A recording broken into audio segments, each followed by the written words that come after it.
So let's not judge anyone.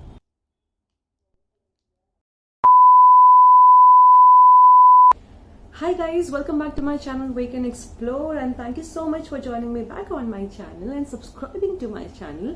आज का video मैं रिकॉर्ड कर रही हूँ स्पेशली ब्रेस्ट फीडिंग मॉम्स के लिए एंड एक्सपेक्टिंग मॉम्स के लिए, जहाँ मैं शेयर करने वाली हूँ मेरे खुद के ब्रेस्ट फीडिंग एक्सपीरियंसेस। मैंने क्या कुछ सीखा इस जर्नी के दौरान ताकि इससे कुछ टिप्स एंड ट्रिक्स आपको हेल्प कर सके। बेसिकली मेरा जो ब्रेस्ट फीडिंग एक्सपीरियंस है वो 38 वीक से शुरू हो चुका था। मेरा ब्राउजिंग इंटरनेट पे कुछ ज्यादा ही हो चुका था, जहाँ पे मैं अपने आप को फुली प्रिपेयर कर रही थी कि the moment I hold my baby I should be ready, कि अब मुझे क्या करना है, इसे कैसे फीड करना है, एक्सेट्रा एक्सेट्रा। मैंने काफ़ी सारे आर्टिकल्स पढ़ लिए थे, काफ़ी सारे वीडियोस ब्राउज कर लिए थे, जिससे कि मुझे काफ़ी इंफॉर्मेशन भी मिले, रिसोर्सेज भी मैंने कलेक्ट किए and I was completely ready. कभी कभी ऐसा होता है ना कि हम एग्जाम के लिए फुल्ली प्रिपेयर्ड होते हैं, लेकिन जैसे ही क्वेश्चन पेपर हाथ में आता है क्वेश्चन सारे आउट ऑफ सिलेबस रहते हैं। सेम उसी तरह से वही सिचुएशंस मेरे साथ भी हुआ था। द मोमेंट टिया को मेरे आर्म्स में दिया गया, Tia she is my baby girl, she has just completed her 6 month. उसका नाम टियारा है, हम उसे प्यार से टिया, टियू जो भी मन में आता है हम उसे बुलाते हैं। सो जैसे ही मैंने उसे आर्म्स में लिया था आई वॉज कम्प्लीटली ब्लैंक, मुझे पता ही नहीं था कि करना क्या है, इसे फीड कैसे करना है। तब जाके मेरी एंजल ने एंटर किया, मेरी लैक्टेशन कंसल्टेंट ने एंटर किया रूम में। नाउ डेज हर हॉस्पिटल्स में ये सर्विसेज प्रोवाइड की जाती है, वो आपको गाइड करती है, हर वो इम्पोर्टेंट चीज बताती है जो आपको आपके ब्रेस्ट फीडिंग जर्नी में रिक्वायर्ड रहती है। यहाँ तक आपको बेबी को कैसे होल्ड करना है, पोजिशनिंग करना है, अगर आपका नॉर्मल डिलीवरी है या C section delivery, everything is taken care by them. वो आपको राइट पोजिशन, कंफर्टेबल पोजिशन सब बताते हैं। मेरा सी सेक्शन था, so I was finding it very difficult बैठने के लिए, बट यस उन्होंने काफी अच्छी तरह से मुझे समझाया कि बेबी को कैसे होल्ड करना है, कैसे फीड करना है, अगर आपका मिल्क सप्लाई ड्रॉप होता है तो क्या क्या चीजें हमें माइंड में रखनी चाहिए। सारे इन्फॉर्मेशन मेरे साथ मेरे लैक्टेशन कंसल्टेंट ने आराम से बैठ के मुझे समझाया। तो यस, जैसे ही मेरे लैक्टेशन कंसल्टेंट मुझसे मिली, उन्होंने सबसे पहले चेक कर रहे थे कि सप्लाई है या नहीं है, एंड टचवुड लकीली मेरा मिल्क सप्लाई काफी अच्छा था। That boost me like anything. मैं बहुत नर्वस थी, बट ये सुनने के बाद मैं काफी ज्यादा कॉन्फिडेंट हो गई and yes I was prepared, fully prepared to feed my baby. So मैं जल्दी जल्दी फटाफट से सब चीजें उनसे सीखने लगी कि okay I need to hold my baby this way, और फुटबॉल पोजीशन में लेना है या वेरियस अदर पोजीशन जो भी बेबी के लिए और मेरे लिए कंफर्टेबल है उस दौरान। Not just me, my lactation consultant was also guiding my husband because he is the one who was staying there with me in the hospital, and of course throughout journey भी मेरे साथ रहे। Now we have to work as a team. Breast feeding सिर्फ mom का ही काम नहीं होता है, इसमें हस्बैंड का भी इन्वॉल्वमेंट जरूरी है। बेबी को होल्ड करके मम्मी को देना, उनको प्रॉपरली पोजीशन करना। ब्रेस्ट फीडिंग जितना ही सिंपल प्रोसेस लगता है सुनने में, ट्रस्ट में गाइस ये बहुत ही डिफिकल्ट नहीं कह सकती, बट एक चैलेंजिंग जर्नी है एक मॉम के लिए। ब्रेस्ट फीडिंग लोगों को लगता है कि सिर्फ बेबी को लेके एक जगह पर बैठे रहो आराम से एंड कुछ प्रॉब्लम नहीं है, सब कुछ आराम से चल रहा है। नहीं, एक मॉम ही समझ सकती है इसके challenges. With this I am not going to जज if in case you are feeding your child formula milk, की कम्प्लीटली आपकी चॉइस है, आपके फैमिली की चॉइस है।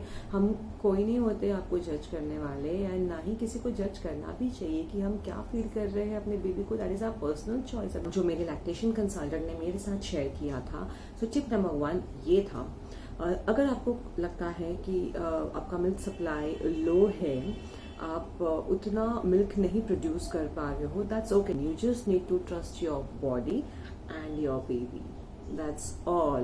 बिल्कुल भी स्ट्रेस आपको ऐड नहीं करना है, एंजाइटी लेवल इंक्रीज नहीं करना है। Just calm down, stay focused, अपनी जो फीडिंग है वो कंटिन्यू रखिए, पंपिंग ट्राई कीजिए, स्किन टू स्किन बेबी के साथ ट्राई कीजिए। I am sure this is going to boost the milk supply. यही सारी चीजें मुझे हेल्प की थी to boost my milk supply. Tip number 2, अगर ये 3 चीजों से भी आपको लगा है कि result is not that good जो आपको चाहिए, then try including galactagogues food items in your daily diet. Okay, 100% result तो इसका कहीं पर भी नहीं बताया गया है, but it is safe and it will add nutrition value to your daily diet. So what is galactagogues? That is important for us to understand before taking anything. कुछ भी लेने से पहले उसके बारे में प्रॉपर इंफॉर्मेशन कलेक्ट करना is important.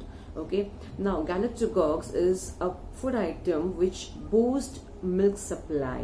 Okay, so ये herb फॉर्म में भी आते हैं, फूड फॉर्म में भी आपको मिल जाएंगे एंड मेडिसिनल फॉर्म में भी आपको मिल जाएंगे। ओके, सो जो मैंने चूज किया था वो मैंने चूज किया था फूड फॉर्म में, which I can add in my daily diet. अब कौन कौन से फूड आइटम में गैलेक्टोकॉक्स पाए जाते हैं? सो वेरी फेमस, ये हमने काफी अरसों से सुनते आए कि मेथी के दाने, मेथी सीड्स, फेनुग्रिक सीड्स, इसे आप सोक करके खाइए या इसका पाउडर बना लीजिए या इसे चूरन फॉर्म में खाइए, किसी भी फॉर्म में खाइए। This is going to help you to increase your milk supply. जीरा जो हम तड़के में डालते हैं, इससे भी आपको मिल्क सप्लाई इंक्रीज करने में मदद मिलती है। ड्रम स्टिक के पत्ते, जिसे हम मोरिंगा कहते हैं, उसके पत्ते या उसका चूरन, ये भी आपको हेल्प करेगा आपकी मिल्क सप्लाई को बूस्ट करने में। ब्लैक रेजिन्स, मखाने, सूजी, ये सारे जितने भी फूड आइटम्स हैं, ये अगर आप अपने डेली डाइट में रखें तो आप इसके रिजल्ट स्लोली खुद ही नोटिस कर पाएंगे। So apart from this, very very important thing, stay positive. With that in mind, मेरे लैक्टेशन कंसल्टेंट ने मुझे एक और एडवाइस की थी जो मैं खा सकती हूँ अगर मेरे पास होम रेमेडीज के लिए बिल्कुल भी टाइम नहीं है। So I can eat this Lactobite bar. This is lactation bar by Nutrizo. It has 18 herbs with 0 preservatives. ये मैंने लिया है फेनल एंड बेरीज का। इसमें एक और फ्लेवर आता है फेनोग्रिक और सिनेमन का।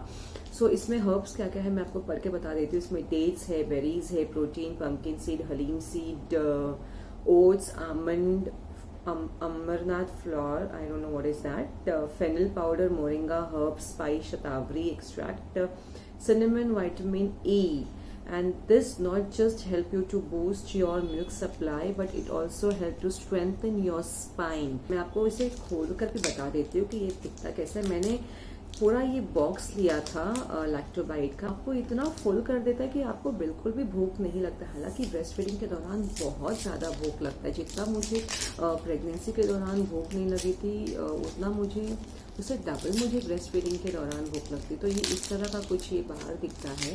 अगर आप देखोगे कि ये पूरे सीड्स है, ये बहुत टेस्टी, बहुत यमी है। मैंने पूरा बॉक्स खत्म किया है। मुझे हॉस्पिटल में पूरा बॉक्स दिया गया था। फ्रैंकली स्पीकिंग, जब मेरा डिस्चार्ज हुआ तो मैं फार्मेसी में जाकर एक और बॉक्स घर पे ले आई थी। आप आराम से इसे खोल के कभी भी खा सकते हो। स्पेशली अगर आप पम्प कर रहे हो तो it will give you a good output. अगर आपका ब्रेस्ट फीडिंग बहुत अच्छा है, I won't suggest you to choose anything. Just go with your instinct. कुछ मैंने उसी तरह से फॉलो किया जिस तरह से मेरी लैक्टेशन कंसल्टेंट ने मुझे एडवाइस किया था। जब भी मेरा मिल्क सप्लाई ड्रॉप हो रहा था, I started doing all those tips and tricks जो भी उन्होंने मुझे बताया था। मैं लैक्टोबाइट अपने डाइट में डेफिनेटली इंक्लूड करती थी। जब भी अगर मुझे टाइम नहीं है होम रेमेडीज कवर करने के लिए तो मैं लैक्टोबाइट स्ट्रेट अवे ले लेती थी and it really help me to boost my milk supply. So yes, ये सारी चीज़ें थी जो मेरी लैक्टेशन कंसल्टेंट ने मुझे एडवाइस की थी एंड मैंने ये स्ट्रेट आप तक पहुंचाई। अगर आपको लगता है कि इसमें से कुछ भी चीज़ें आपको मदद कर सकती है आपके ब्रेस्ट फीडिंग जर्नी को इम्प्रूव करने के लिए, एक और एडवाइस है। This is my personal advice, this was not advised bye my lactation consultant. अगर आप किसी न्यू मॉम से मिलने जा रहे हो सो आप अच्छी अच्छी बातें कीजिए उनके साथ, उनको मेंटली सपोर्ट कीजिए, because that is what they needed at that time. उनके लिए भी ये नया फेज है, नई जर्नी है, नया स्टार्ट है उनके बेबी के साथ। तो उनके साथ रहिए, उनको सपोर्ट कीजिए, अच्छी अच्छी बातें कीजिए, इंस्टेड ऑफ जजिंग देम कि और asking them any personal question कि आप कौन सा फीड करने वाले हो अपने बेबी को। Are you going to feed breast milk और are you going to feed formula? अगर फॉर्मूला दे रहे हो तो क्यों फॉर्मूला दे रहे हो? Guys, that's their personal choice. So please avoid asking such questions to any mother, anyone. Okay, ये हमारा पर्सनल चॉइस है कि हमें अपने बेबी को ब्रेस्ट फीड देना है या फॉर्मूला देना है। So yes, to all my lovely mothers, please don't stress yourself. Stress free रहिए। जितना आप स्ट्रेस फ्री रहेंगे उतना आपके हेल्थ के लिए अच्छा है। अ top most golden rule, keep your self hydrated. पानी पीते रहिए before and after breast feeding, which is very very important for all of us, not just new mother, which is very important because we are feeding our babies. आप जितना पानी पिएंगे उतना ही ये promote करेगा आपके ब्रेस्ट मिल्क को boost करने में। आई होप आपको ये मेरा वीडियो अच्छा लगा हो तो प्लीज इसे शेयर कीजिए, मेरे चैनल को सब्सक्राइब कीजिए।